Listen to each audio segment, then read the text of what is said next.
Hello दोस्तों, मैं रंजीत राजपूत आपका स्वागत करता हूं नेक्स्ट क्लासेस यूट्यूब चैनल पर द फ्यूचर बिगिंस हियर। आज हम लोग एक बड़े ही इंटरेस्टिंग टॉपिक के बारे में चर्चा करने वाले हैं, AK-47 राइफल के बारे में।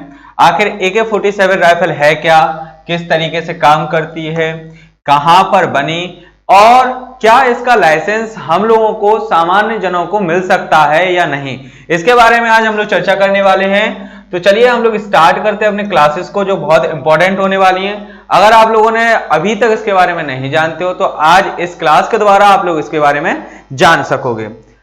सबसे पहले बता देता हूं, आप लोगों को अगर इसी तरीके की पीडीएफ चाहिए, इस क्लासेस की पीडीएफ चाहिए या हमारे नेक्स्ट क्लासेस पर होने वाली सभी क्लासेस की अगर आप पीडीएफ मांगते हैं तो आप लोगों को यहां पर नेक्स्ट क्लासेस के टेलीग्राम चैनल को ज्वाइन करना होगा और हमारे यूट्यूब चैनल नेक्स्ट क्लासेस को सब्सक्राइब कर लो और बगल में बेल आइकन है भाई, उसे भी जरूर प्रेस कर लीजिए। चलिए अब हम आगे बढ़ते हैं अपना। मैं आपको एक वीडियो दिखाना चाहूंगा सबसे पहले कि AK-47 आखिर किस तरीके से वर्क करता है, क्या है, तो उसके हम फिर उसके बाद में चर्चा करते हैं। चलिए तो हम स्टार्ट करते हैं अपना क्लास।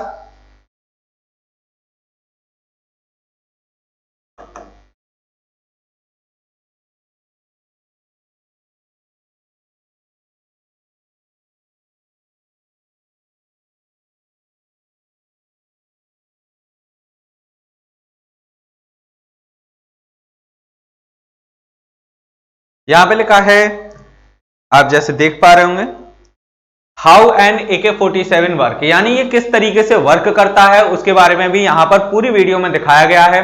और इसमें क्या क्या चीजें हैं, कौन से कारतूस यूज होते हैं, इसकी लेंथ कितनी है, वजन कितनी है, आखिर AK-47 का इतना मार्केट में इतनी वैल्यू क्यों है, सेना में इसकी इतनी पहुंच क्यों है, इसके बारे में भी आज हम लोग जानेंगे, क्योंकि क्या वजह है इसकी, उसके बारे में भी चर्चा करेंगे। तो चलिए आगे कंटिन्यू करते हैं हम। तो देखिए जैसे कि इसमें एक तो ये एक असॉल्ट राइफल है। क्या है? एक असॉल्ट राइफल है। असॉल्ट राइफल का मतलब क्या होता है? असॉल्ट राइफल का मतलब होता है कि एक तो सटीक निशाना होता है और एक सीमित दूरी पर, कि भाई 300-400 मीटर की दूरी पर एक सटीक निशाने के लिए। और सबसे इंपॉर्टेंट चीज क्या, कि भाई जो ऑटोमेटिक कार्य कर सके, जरूरी नहीं है कि इसको चलाने के लिए कोई व्यक्ति चाहिए, इसमें ऑटोमेटिक मोड भी होता है, अपने आप ये काम कर सकती है और सभी दिशाओं में ये वर्क कर सकती है। तो एक असॉल्ट राइफल है, ये भी याद रखिएगा। जैसा कि यहां दिखाई दे रहा है आपको किस तरीके से यहां पर आपका जो कारतूस है वो किस तरीके से काम करता है, किस तरीके से चलता है यहां पर। तो यहां पर सारी चीजें स्पष्ट आपको दिखाई जा रही हैं नेक्स्ट क्लासेस के द्वारा। देख सकते हैं आप इस चीज को बहुत अच्छे तरीके से, कि भाई यहां से एक गोली निकली है, आपकी जो आपका कारतूस लगता है M43, वो आपका कारतूस यहां से निकलता है। देन इसके अलावा ऑटोमेटिक ये अपना जो होता है ऑटोमेटिक वर्क करती है, अपना क्या करती है, ऑटोमेटिक आपका वर्क करता है। AK-47 की ये क्वालिटी है, ये असॉल्ट राइफल है। अब बात आती है कि सर आखिर ये असॉल्ट राइफल की जो आपका विचार है वो पहली बार कब आया, किस कारण से आया? तो ये विचार जो है वो आपका सेकेंड वर्ल्ड वॉर के बाद आया। सेकेंड वर्ल्ड वॉर आप जानते हैं 1939 से 1945 के मध्य लड़ा गया।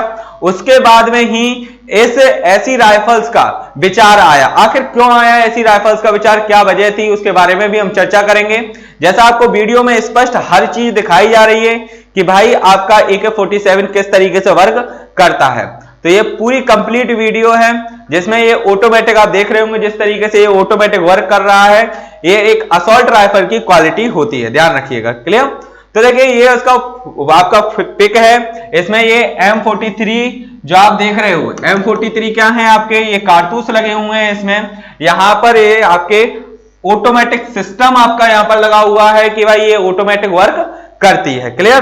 तो देखते हैं, चलिए आगे बढ़ते हैं। अब इसके बारे में कुछ इंपॉर्टेंट चीजें, सबसे पहले मैं आपको यहां पर बता देता हूं आखिर इसका जन्म कैसे हुआ, इसकी विचारधारा कैसे आई। तो जैसे आप जानते हो सेकेंड वर्ल्ड वॉर लड़ा गया आपका 1939 से आपका 1945 तक। कब तक लड़ा गया? 1945 तक। आपका 6 अगस्त 9 अगस्त 1945 में अमेरिका के द्वारा जापान के हिरोशिमा और नागासाकी पर जब बम गिराए गए तो उसके बाद में द्वितीय विश्व युद्ध का समापन माना जाता है। लेकिन इसमें एक चीज नोटिस करी गई कि क्या, कि जो जितनी भी वॉर्स लड़ी गई हैं अलग अलग कंट्रीज के बीच में, वो मात्र कितनी होती थी, ज्यादा से ज्यादा 300 से 400 मीटर की रेंज के बीच में लड़ी जाती थी, यानी इतनी दूरी आपकी होती थी। लेकिन उस समय जो राइफल्स थी, उनके पास जो कारतूस थे, उनकी रेंज बहुत ज्यादा थी और एक था कि वो ज्यादा लंबी दूरी तय करती थी और सटीक निशाना नहीं लगा पाती थी। तो यहां पर एक विचारधारा आने लगी कि यार हमें कुछ ऐसी राइफल बनानी चाहिए जो एक सटीक निशाना लगाए और एक आपका ऑटोमेटिक वर्क कर सके सभी दिशाओं में। तो भाई सबसे पहले इसके बाद में सबसे पहले आया था आपका जर्मन का, यानी जर्मन ने अपना एक राइफल विकसित किया, उसका नाम था आपका STG-44। STG-44 एक राइफल विकसित किया, उसने डिजाइन बताया। ये एक असॉल्ट राइफल की सबसे पहली उत्पत्ति कही जाती है कि भाई ये करा, ठीक है, असॉल्ट राइफल। लेकिन जो STG-44 जो जर्मन ने एक अपनी क्या है राइफल विकसित करी, वो पहली श्रेणी की राइफल नहीं थी। यानी ये देखा गया कि भाई इससे भी पहले इसी तरीके की कुछ राइफल्स है। जैसे मैं बता देता हूं आपको, इटली आपने सुना होगा, इटली कंट्री है, उसकी एक राइफल थी, क्या थी, सेई रेगोट। क्या थी, सेई रेगोट आपकी एक राइफल थी। ये भी बिल्कुल इसी तरीके से वर्क करती थी। यानी सेई रेगोट आपकी पहले विकसित हो चुकी थी, किससे पहले, STG-44 से, ठीक। इससे पहले भी एक थी, रशिया की एक राइफल थी, क्या थी, रशिया की एक राइफल थी फेदारोव आपका एक राइफल थी जो आपकी इन सबसे पहले बनी थी। तो भाई इसमें नया क्या था, तो नया देखा गया जर्मन की इस राइफल ने, देखो सारी चीजें थी बढ़िया थी, लेकिन जर्मन ने STG-44 का एक बड़े पैमाने पर यूज किया, जिससे उसका आकलन करने में उन्हें काफी हेल्प मिली। और बाद में एक आपका जो जर्मन ने जिस तरीके से कार्य किया उसी तरीके से लेकर आपका जो देखा जाएगा, रशिया ने फिर इस AK-47 पर वर्क करना प्रारंभ किया। क्या किया, वर्क करना प्रारंभ किया। अब भाई बात आती कि सर जो AK-47 है इसका डिजाइन किसने बनाया, कहां था, चलो रशिया ने काम करना प्रारंभ किया, यानी रशिया का कोई व्यक्ति है, रशिया देश में ये बना हुआ है, बिल्कुल। तो भाई अब बात आती है कि AK-47 को बनाया किसने था, तो 1944 से 1946 में इसका डिजाइन आया। वो थे आपके मिखाइल कलाशनिकोव, एक व्यक्ति थे जो आपके कहां के थे, रशिया के थे। कहां के थे भाई, रशिया के थे। इन्होंने एक्चुअल में क्या हुआ था, 1945 में ये घायल थे अस्पताल में, घायल होकर ये अस्पताल में, इनका जो राइफल्स का डिजाइन है उस समय से स्टार्ट हुआ, इन्होंने अपना कार्य करना प्रारंभ किया। घायल होकर जब अस्पताल में पहुंचे तो उन्होंने ये दृश्य देखा कि यार हमें ऐसी कुछ चीज बनानी जरूर चाहिए, और जर्मन ने STG-44 का निर्माण भी किया। तो उससे लगा कि भाई इससे प्रेरित होकर कुछ बनाया जाए, तो उन्होंने फिर अपना एक मॉडल तैयार किया AK-47 का। 1944 से 1946 में इसका मॉडल तैयार किया गया, किसके द्वारा, मिखाइल कलाशनिकोव के द्वारा। यह दुनिया की सबसे पहली और शायद सबसे अच्छी असॉल्ट राइफल है। असॉल्ट राइफल के बारे में जैसे मैं बता चुका, एक सटीक निशाना कम दूरी में लगा सके और ऑटोमेटिक कार्य कर सके। क्लियर। AK-47 का प्रयोग हम लोगों ने कब से स्टार्ट कर दिया, 1949 से हम लोगों ने इसका प्रयोग करना स्टार्ट कर दिया, इसे यूज में लेना प्रयोग कर दिया। आपको ये बता देता हूं, ये आम नागरिकों के लिए बिल्कुल नहीं है कि AK-47 का लाइसेंस नहीं मिलता है, याद रखिएगा। नहीं कोई चाहे कि भाई AK-47 का लाइसेंस ले लें तो ये नहीं मिलता है।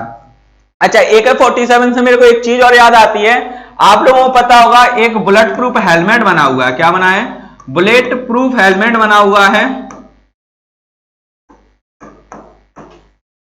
ये आप लोग जानते होंगे, अगर आप इस हेलमेट पे AK-47 से भी अगर वार करोगे ना, इस हेलमेट पे 10 मीटर की रेंज की डिस्टेंस से भी वार करोगे तो भी इस हेलमेट को कुछ नहीं होगा। आप लोगों को जानकर हैरानी होगी, वर्ल्ड का ये पहला देश है जिसने ऐसा कार्य कर दिया, और ये देश हमारा इंडिया है। क्या है, हमारा इंडिया है, भारत। भारत में एक जगह है पुणे में एक आर्मी इंजीनियरिंग कॉलेज है, उसके मेजर अनु मिश्रा जी के द्वारा ये हेलमेट बनाया गया है। प्रोजेक्ट है, प्रोजेक्ट का नाम पूछा जाएगा भाई ये हेलमेट किस प्रोजेक्ट के द्वारा बनाया गया, तो प्रोजेक्ट का नाम है अभेद प्रोजेक्ट के द्वारा बनाया गया। तो ये एक्स्ट्रा नॉलेज है आप लोगों के लिए, AK-47 के साथ ही जुड़ा हुआ है।